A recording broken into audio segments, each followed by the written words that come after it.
ಬನ್ನಿ ಸ್ನೇಹಿತರೆ, ನಾನಿವತ್ತು ನಿಮಗೆ ಒಂದು ಐತಿಹಾಸಿಕ ಸ್ಥಳಕ್ಕೆ ಕರೆದುಕೊಂಡು ಹೋಗ್ತಾ ಇದ್ದೇನೆ. ಒಂದು ಪುಣ್ಯ ಕ್ಷೇತ್ರಕ್ಕೆ ಕರೆದುಕೊಂಡು ಹೋಗ್ತಿದ್ದೇನೆ. ಸ್ನೇಹಿತರೆ, ರಾಮಾಯಣ ಅಂದರೆ ನೆನಪಾಗೋದೆ ಉತ್ತರ ಭಾರತ. ಹಾಗೆ ನಮ್ಮ ದಕ್ಷಿಣ ಭಾರತದಲ್ಲೂ ಒಂದು ಐತಿಹಾಸಿಕ ಸ್ಥಳಗಳು ಇದ್ದಾವೆ. ಅದರಲ್ಲೂ ಕೂಡ ಈ ಒಂದು ಸ್ಥಳ ತುಂಬ ಹೆಸರುವಾಸಿ ಸ್ನೇಹಿತರೆ. ಯಾಕೆಂದರೆ ದಶರಥ ಮಹಾರಾಜರು ಇಲ್ಲಿ ಪಾದ ಸ್ಪರ್ಶಿಸಿದಂತಹ ಸ್ಥಳ. ಶ್ರವಣ ಕುಮಾರರು ತನ್ನ ತಂದೆ ತಾಯಿಯನ್ನು ಯಾತ್ರೆಗೆ ಕರೆದುಕೊಂಡು ಹೋಗುವಾಗ ಸಾವನ್ನಪ್ಪಿದ ಸ್ಥಳ ಎಂದೇ ಪ್ರತೀಕವಾಗಿರುವಂತಹ ಒಂದು ಸ್ಥಳವನ್ನು ನಾನು ನಿಮಗೆ ತೋರಿಸ್ತಿದ್ದೇನೆ ಸ್ನೇಹಿತರೆ.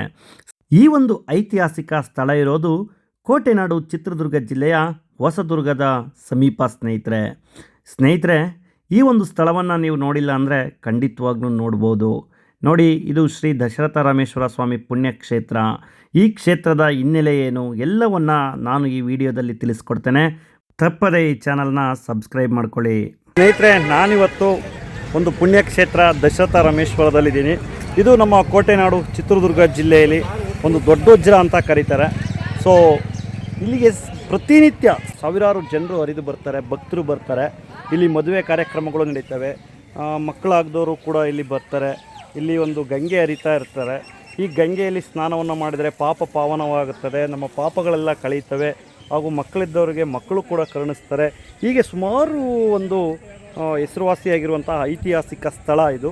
ಈ ದಶರಥ ರಾಮೇಶ್ವರ ಯಾವುದಕ್ಕೆ ಒಂದು ವಿಶೇಷತೆಯನ್ನು ಪಡೆದುಕೊಂಡಿದೆ ಅಂತ ಹೇಳೋದಾದರೆ, ತನ್ನ ತಂದೆ ತಾಯಿಗಳು ದಶರಥ ರಾಮೇಶ್ವರ ಅಂತ ಯಾಕೆ ಕರೀತಾರೆ ಅಂತ ಕೇಳೋದಾದರೆ, ಇಲ್ಲಿ ತನ್ನ ಕುರುಡು ತಂದೆ ತಾಯಿಯವ್ರನ್ನ ಶ್ರವಣ ಕುಮಾರ, ತಂದೆ ತಾಯಿಯವರಿಗೆ ತಕ್ಕ ಮಗನು ಯಾರು ಅಂತ ಕೇಳೋದಾದರೆ ಶ್ರವಣ ಕುಮಾರರು ಕೂಡ ಒಬ್ಬರು. ಸೊ ಆ ಶ್ರವಣ ಕುಮಾರವರು ಯಾತ್ರೆಗೆ ಹೋಗುವಂಥ ಸಮಯದಲ್ಲಿ ತನ್ನ ತಂದೆ ತಾಯಿಯನ್ನು ಅಡ್ಡೆಯಲ್ಲಿ ಕಟ್ಕೊಂಡು ಹೊತ್ಕೊಂಡು ಹೋಗ್ತಾ ಇರ್ತಾರೆ. ಆಗ ಅವರಿಗೆ ನೀರು ಕುಡಿಯಲಿಂಗ ಆತ. ಇದೊಂದು ದಟ್ಟ ಅರಣ್ಯ ಪ್ರದೇಶ, ನೀವಿಲ್ಲಿ ನೋಡ್ತಾ ಇದ್ದೀರಲ್ಲ, ಇದೊಂದು ದಟ್ಟ ಅರಣ್ಯ ಪ್ರದೇಶ. ಆಗ ಸೊ ಈ ಒಂದು ದಟ್ಟ ಅರಣ್ಯ ಪ್ರದೇಶದಲ್ಲಿ ನೀರನ್ನು ಕುಡಿಯಲಿಕ್ಕೆ ಬಾಯಾರಿಕೆ ಆದಂಥ ಸಮಯದಲ್ಲಿ ತನ್ನ ತಂದೆ ತಾಯಿಯನ್ನು ಕೂರಿಸಿ ಮರದ ಕೆಳಗಡೆ ಶ್ರವಣ ಕುಮಾರರು ತನ್ನ ತಂದೆ ತಾಯಿಗೆ ಬಾಯಾರಿಕೆ ಆದಾಗ ನೀರನ್ನು ತರಲಿಕ್ಕೆ ಇಲ್ಲಿ ಹರಿತಿರುವಂಥ ಗಂಗೆಯ ಹತ್ರ ಬರ್ತಾರೆ. ಆಗ ನೀರು ತರಲಿಕ್ಕೆ ಬಂದಂತಹ ಸಮಯದಲ್ಲಿ ಯಾವುದೋ ಒಂದು ಪ್ರಾಣಿ ನೀರು ಕುಡಿತಿರ್ಬೋದು ಅಂತ ಭಾವಿಸಿದಂಥ ದಶರಥ ರಾಮೇಶ್ವರರು ಬಾಣವನ್ನು ಬಿಡ್ತಾರೆ. ಆಗ ಶ್ರವಣ ಕುಮಾರರು ಇಲ್ಲಿ ಮರಣವನ್ನು ಅಪ್ಪಿದಂಥ ಸ್ಥಳ ಇದು. ಶ್ರವಣ ಕುಮಾರರು ಮರಣವನ್ನು ಅಪ್ಪಿದ ಸುದ್ದಿಯನ್ನು ಕೇಳಿದ ಅವರ ತಂದೆ ತಾಯಿಯೂ ಕೂಡ ಇಲ್ಲೇ ಒಂದು ಮರಣ ಹೊಂದಿದ್ರು ಅಂತ ಹೇಳ್ತಾರೆ ಸ್ನೇಹಿತರೆ. ನೀವಿಲ್ಲಿ ನೋಡ್ತಾ ಇರ್ಬೋದು, ಈ ಒಂದು ದಟ್ಟ ಅರಣ್ಯ ಪ್ರದೇಶದಲ್ಲಿ ಆಗಿನ ಕಾಲದಲ್ಲಿ ಇವೇನೂ ಕೂಡ ಇರಲಿಲ್ಲ. ಸೊ ಇಲ್ಲಿ ಏನೂ ಕೂಡ ಇರಲಿಲ್ಲ ಈ ರೀತಿ. ಇಂಥ ಸ್ಥಳದಲ್ಲಿ ಅವರಿಗೆ ಬಾಯಾರಿಕೆ ಆದಂಥ ಸಂದರ್ಭದಲ್ಲಿ ಇಲ್ಲೇ ಗಂಗೆ ಹರಿತಿರುವಂಥ ದೃಶ್ಯವನ್ನು ನೀವಿಲ್ಲಿ ನೋಡಬಹುದು. ಇದೇ ಗಂಗೆ ಹರಿಯುತ್ತಿರುವಂಥ ಸ್ಥಳದಲ್ಲಿ ನೀರನ್ನು ತರಲಿಕ್ಕೆ ಬರ್ತಾರೆ ತನ್ನ ತಂದೆ ತಾಯಿಗೆ ಬಾಯಾರಿಕೆ ಆದಂಥ ಸಮಯದಲ್ಲಿ. ಸೊ ಆವಾಗ ಯಾವುದೋ ಒಂದು ಪ್ರಾಣಿ ಇಲ್ಲಿ ನೀರು ಕುಡಿತಿರ್ಬೋದು ಅಂತ ಭಾವಿಸಿದಂಥ ದಶರಥ ರಾಜಕುಮಾರರು ತನ್ನ ಬಿಲ್ಲನ್ನು ಬಿಡ್ತಾರೆ. ಆಗ ಶ್ರವಣಕುಮಾರ ಇಲ್ಲಿ ಸಾವನ್ನು ಅಪ್ತಾರೆ. ಆ ಸುದ್ದಿಯನ್ನು ಬಂದು ಹೇಳಿದ ಶ್ರವಣಕುಮಾರನ ತಂದೆ ತಾಯಿಗೆ ದಶರಥ ಮಹಾರಾಜರು ಬಂದು ಹೇಳ್ತಾರೆ. ಆಗ ಅವರು ಕೂಡ ಆ ಸುದ್ದಿನ ಕೇಳಿ ಪ್ರಾಣವನ್ನು ಅಪ್ಪುತ್ತಾರೆ. ನೋಡಿ, ವೀರಭದ್ರೇಶ್ವರ ಸ್ವಾಮಿ ದೇವಸ್ಥಾನ ಇದೆ ಇಲ್ಲಿ.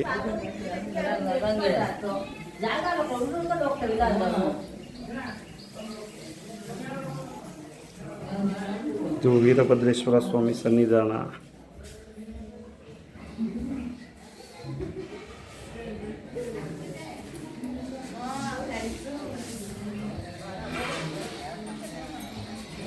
ನೀವಿಲ್ಲಿ ಪ್ರತಿದಿನ ಸಾವಿರಾರು ಭಕ್ತರು ಬರುವಂಥ ಸ್ಥಳ ಇದು.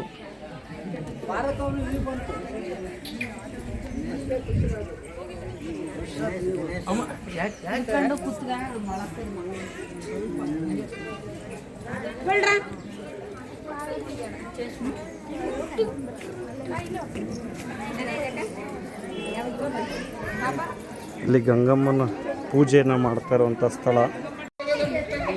ಬನ್ನಿ ಒಂದು ದರ್ಶನವನ್ನು ಪಡೆಯೋಣ. ನೀವಿಲ್ಲಿ ನೋಡ್ಬೋದು, ಸ್ವಾಮಿಯವರ ದರ್ಶನವನ್ನು ಪಡೀಲಿಕ್ಕೆ ಹೋಗ್ತಾ ಇದ್ದೀನಿ.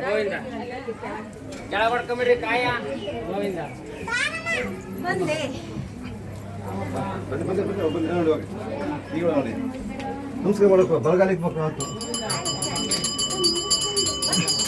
ಪೂಜೆ ಆಗ್ತಾ ಇದೆ.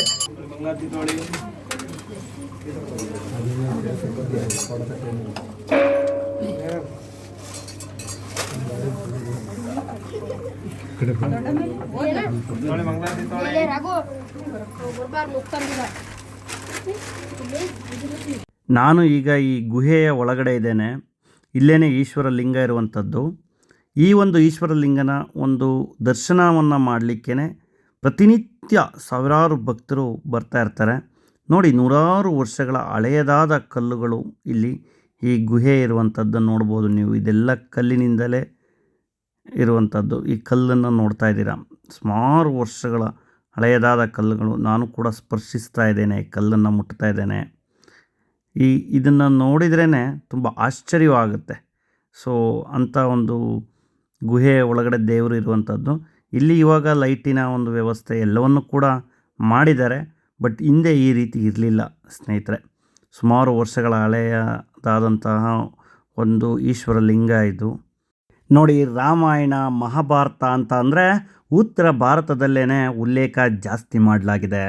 ಆದರೆ ಕೆಲವು ಸ್ಥಳಗಳು ದಕ್ಷಿಣ ಭಾರತದಲ್ಲೂ ಕೂಡ ರಾಮಾಯಣದ ಬಗ್ಗೆ ಮಹಾಭಾರತದ ಬಗ್ಗೆ ಒಂದು ಉಲ್ಲೇಖಗಳನ್ನು ಮಾಡಲಾಗಿದೆ. ಅದರಲ್ಲಿ ಈ ಒಂದು ಕ್ಷೇತ್ರನೂ ಕೂಡ ಒಂದು. ಸ್ನೇಹಿತರೆ, ಇದು ಕೋಟೆನಾಡು ಚಿತ್ರದುರ್ಗ ಜಿಲ್ಲೆಯ ಹೊಸದುರ್ಗದಲ್ಲಿರುವಂತಹ ಒಂದು ಪುಣ್ಯಕ್ಷೇತ್ರ. ಅದರಲ್ಲಿ ಇದನ್ನು ದೊಡ್ಡ ವಜ್ರ ಅಂತ ಕರೀತಾರೆ. ಕಾರಣ ಏನು ಅಂತ ಅಂದರೆ, ಹೊಸದುರ್ಗ ತಾಲೂಕಿನಲ್ಲಿ 3 ವಜ್ರಗಳಿದೆ. ಅದರ ಪೈಕಿ ಇದನ್ನು ದೊಡ್ಡ ವಜ್ರ ಅಂತ ಕರೀತಾರೆ. ಯಾರೆಲ್ಲ ಇದುವರೆಗೂ ಒಮ್ಮೆ ಭೇಟಿ ಕೊಟ್ಟಿಲ್ಲ ಅಂದರೆ ಈ ಸ್ಥಳಕ್ಕೆ ಒಮ್ಮೆ ಭೇಟಿ ಕೊಡಿ. ಯಾಕೆ ಅಂದರೆ ನೋಡಿ, ದಶರಥ ಮಹಾರಾಜರು ಪಾದ ಸ್ಪರ್ಶಿಸಿದ ಸ್ಥಳ ಇದು. ಅಂಥ ಶ್ರವಣ ಕುಮಾರರು ತನ್ನ ತಂದೆಯನ್ನು ಯಾತ್ರೆಗೆ ಕರೆದುಕೊಂಡು ಹೋಗುವಂತಹ ಸಮಯದಲ್ಲಿ ಕೊನೆಯುಸಿರೆಳೆದಂತಹ ಸ್ಥಳ ಇದು. ಈ ಥರ ಎಷ್ಟೊಂದು ವಿಶೇಷತೆಯಿಂದ ಕೂಡಿದೆ ಈ ಸ್ಥಳ, ಎಷ್ಟೊಂದು ಹೆಸರುವಾಸಿಯಾಗಿದೆ ಅಂದರೆ ನೋಡಿ, ಆ ಒಂದು ಕೊನೆಯ ಒಂದು ಉಸಿರೆಳೆದಂಥ ಸ್ಥಳ ಇದು ಅಂತಂದರೆ ನನಗೂ ಕೂಡ ಆಶ್ಚರ್ಯವೆನ್ನಿಸ್ತು. ಏಕೆಂದರೆ ಈ ಕ್ಷೇತ್ರ ಇನ್ನೂ ಅಭಿವೃದ್ಧಿ ಆಗಬೇಕಾಯಿತು, ಇನ್ನೂ ರಾಷ್ಟ್ರ ಮಟ್ಟದಲ್ಲಿ ಹೆಸರು ಮಾಡಬೇಕಾಗಿತ್ತು. ಏಕೆಂದರೆ ನೀವೇ ಯೋಚನೆ ಮಾಡಿ ಸ್ನೇಹಿತರೆ, ದಶರಥ ರಾಮೇಶ್ವರರು ಬಾಣವನ್ನು ಬಿಟ್ಟಾಗ ಶ್ರವಣ ಕುಮಾರರಿಗೆ ಅದು ತಗಲಿ ಅವರು ಪ್ರಾಣವನ್ನು ಅಪ್ತಾರೆ. ಆಗ ಆ ಸುದ್ದಿಯನ್ನು ದಶರಥ ಮಹಾರಾಜರು ಹೋಗಿ ಅವರ ತಂದೆ ತಾಯಿ ಬಳಿ ಹೇಳಿದಾಗ ಆ ಸುದ್ದಿ ಕೇಳಿದಂತಹ ಅವರ ತಂದೆ ತಾಯಿಗಳು ಕೂಡ ಆ ಪ್ರಾಣತ್ಯಾಗವನ್ನು ಮಾಡ್ತಾರೆ ಅನ್ನೋವಂಥ ಪ್ರತೀತಿ ಇದೆ. ಅಂಥ ಒಂದು ಇತಿಹಾಸವುಳ್ಳ ಸ್ಥಳ ಇದು. ಇನ್ನೂ ಹೆಚ್ಚು ಪ್ರಸಿದ್ಧಿಯಾಗಬೇಕು. ನೋಡಿ, ಇಲ್ಲಿ ಗಂಗೆ ಇದೆ. ಇಲ್ಲಿ ವರ್ಷದ ಪೂರ್ತಿ ಗಂಗೆ ಇದೇ ರೀತಿ ಇಲ್ಲಿ ನೆಲೆಸಿರ್ತಾಳೆ. ಹಾಗೆ ಈ ಗಂಗೆಯಲ್ಲಿ ಸ್ನಾನ ಮಾಡಿದ್ರೆ ಪಾಪ ವಿಮೋಚನೆ ಆಗುತ್ತೆ, ಪಾಪಗಳು ಕಳೆಯುತ್ತವೆ ಅನ್ನುವಂಥ ನಂಬಿಕೆ ಇಲ್ಲಿನ ಭಕ್ತರಲ್ಲಿದೆ ಸ್ನೇಹಿತರೆ. ಇಂಥ ಒಂದು ಸ್ಥಳ, ಮಹಿಮೆಯಿಂದಲೇ ಕೂಡಿರುವಂಥ ಒಂದು ಸ್ಥಳ ಇಲ್ಲಿರುವಂಥದ್ದು ಎಲ್ಲ ನಮ್ಮ ಹೊಸದುರ್ಗ ಹಾಗೂ ಚಿತ್ರದುರ್ಗ ಜಿಲ್ಲೆಗೆ ಒಂದು ಹೆಮ್ಮೆಯ ವಿಚಾರ. ಇದು ಇನ್ನು ಸರ್ಕಾರ ಹೆಚ್ಚಿನ ಆದ್ಯತೆಯನ್ನು ಕೊಟ್ಟು ಇಲ್ಲಿ ಬರುವಂಥ ಪ್ರವಾಸಿಗರಿಗೆ ಇನ್ನು ಸೌಲಭ್ಯಗಳನ್ನ ಕಲ್ಪಿಸಿ ಇದನ್ನು ಇನ್ನೂ ಹೆಚ್ಚು ಅಭಿವೃದ್ಧಿಪಡಿಸಲಿ ಅನ್ನೋದು ನನ್ನ ಕಳಕಳಿ. ಈ ವಿಡಿಯೋ ನಿಮಗೆ ಇಷ್ಟವಾಗಿದ್ದರೆ ಈ ಚಾನಲ್ನ ತಪ್ಪದೇ ಸಬ್ಸ್ಕ್ರೈಬ್ ಮಾಡ್ಕೊಳ್ಳಿ. ನೀವು ಸಬ್ಸ್ಕ್ರೈಬ್ ಮಾಡೋದ್ರಿಂದಲೇ ಹೆಚ್ಚೆಚ್ಚು ವೀಡಿಯೋಗಳನ್ನ ಮಾಡಲಿಕ್ಕೆ ಸ್ಫೂರ್ತಿ ಆಗುತ್ತೆ ಅಂತ ಹೇಳ್ತಾ ಈ ನನ್ನ ಒಂದು ವಿಡಿಯೋನ ಮುಗಿಸ್ತಾ ಇದ್ದೇನೆ. ಎಲ್ರಿಗೂ ಬಾಯ್ ಬಾಯ್. ಮತ್ತೊಂದು ಒಳ್ಳೆಯ ವಿಡಿಯೋ ಜೊತೆ ಭೇಟಿಯಾಗೋಣ ಅಂತ ಹೇಳ್ತಾ ಈ ವಿಡಿಯೋನ ಮುಗಿಸ್ತಾ ಇದ್ದೇನೆ.